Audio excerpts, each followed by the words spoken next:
Hey, it's John King with Summit Funding. It is Friday, the 9th of February, and I am here live with my Market Insiders update on what the heck is going on with the real estate world, with the mortgage world. But most important is Super Bowl weekend. My 49ers, yes, we are hopefully going to bring home a win on Sunday. Moving on to mortgage matters and real estate matters. I'm doing something a little bit different. I'm actually going to share some articles and kind of give you some insight into some things that I'm seeing and give some context by using a couple of articles to share it with you. Hopefully that will help.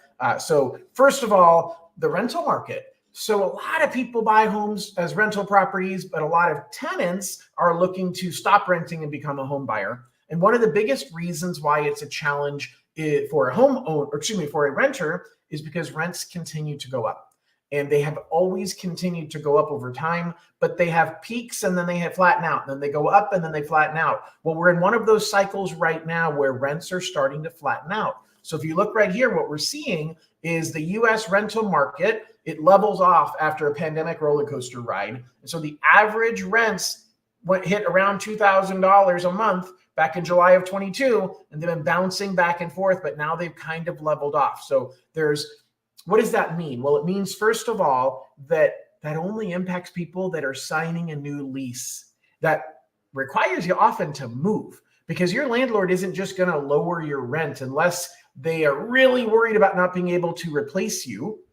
Your landlord is likely to say, hey, we're not going to have any increase this year, but it's not common you're going to get a decrease. Now, if you're willing to move, that's where you have some negotiating power, but there's a cost to moving, and your landlord knows that.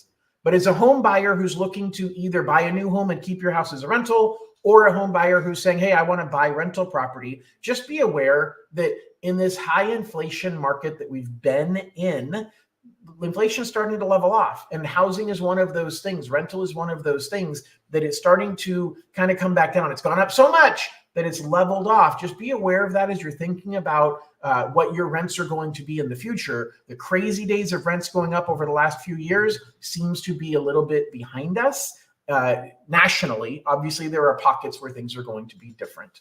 All right, what's the next topic I want to talk about? Recession.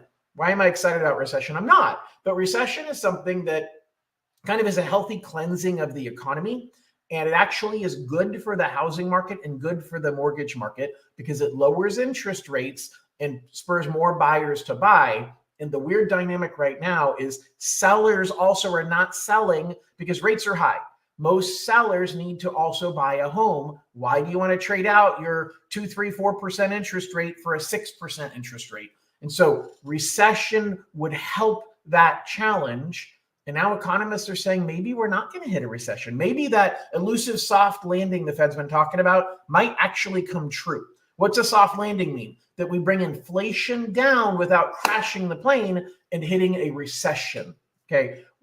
Really, what's going to happen? Nobody knows. We've never historically had a inflation rise and then fall without a recession afterwards. So are we going to avoid a recession?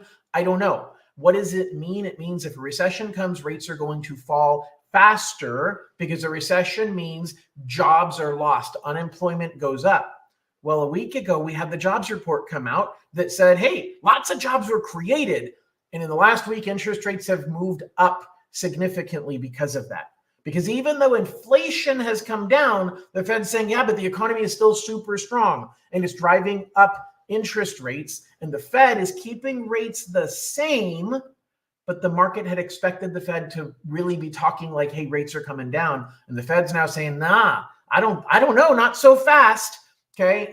And so I'll talk about the Fed pivot in just a minute. But bottom line is, we're not seeing, economists are saying that there is a lower chance of a recession than what they expected before. So that means we're not likely to lose as many jobs. Whether they're right or wrong, only time will tell. But here's the funny thing about numbers. They all lie. That's only partially a joke. But here's the deal. And the inflation report comes out every month, but it's what they call the initial reading. And then they go back and they revise that reading and they say, well, we've studied it a little bit more. And so in December, the inflation number came in at 0.3%. So prices from December of 22 to December of 23 went up by 0.3%. And then today they came out and said, we've revised that. It's actually 0.2%. That might not seem like a big deal. That's a 33% drop. Okay, that's a huge drop. And so we're clear inflation, we're out of the woods. But the Fed is saying, I'm not ready to pivot. So here's an article from Housing Wire where the Federal Reserve chairman, they're actually quoting an interview he did in 60 Minutes. And the Federal Reserve chairman made it clear, I'm in no hurry to drop interest rates because the employment picture looks really, really good. So even though we've solved the inflation problem, we're worried inflation coming down is temporary. Now, this is kind of scary because that's exactly what they said when inflation was going up. Hey, we think this increase in inflation back in 2022, this is temporary, it's transitory. So we're not going to raise rates because we're afraid that the inflation isn't here to stay. It's going to come and it's going to go. Well, then it was here for a couple of years, and now it's clear that it's gone, but the Fed's making the same mistake. They're saying, you know what? I think that inflation being gone might be just temporary because the jobs market's looking good, but it's actually possible to have good jobs while maintaining low inflation.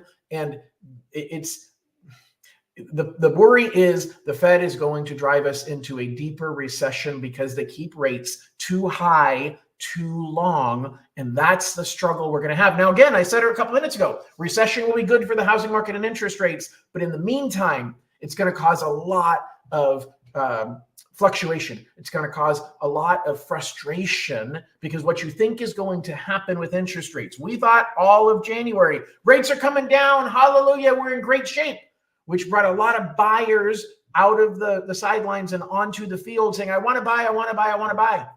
And then rates start going back up in February. And now the buyer's like, wait, maybe I don't want to buy. So you've got such a manic market that has high highs and low lows. And that's really going to be the theme of this year continuing. I think it's a theme that will continue to get better. But I think we have probably closer to June, July, and August before we're really going to see the political pressure on the Fed to lower interest rates. It's happened every election cycle that when there's a presidential election, interest rates come down. No guarantee that's going to happen. The Fed is not supposed to be influenced by politics, but supposed to in reality aren't always the same thing. And so what we've seen historically is mid to late summer, you start having the presidential battle heat up, and that creates more pressure on the incumbent or the president that is sitting right now saying, hey, I need to see interest rates lower so that people think I've done a good job with the economy and helped them, even though that may not have been the case during their entire tenure. Again, I don't mean to be political. I'm just speaking factual of what's happened in the past. All right, the last thing I want to talk about for anybody that is in California, the California Dream for All program is launching in April. They're going to be accepting reservations. I am doing a webinar, a 1-hour webinar this Monday night, the 12th from 7 p.m. to 8 p.m. So the link is down below in the description. If you want to join, the link will take you to this page. Click right over here where it says click to sign up on the left.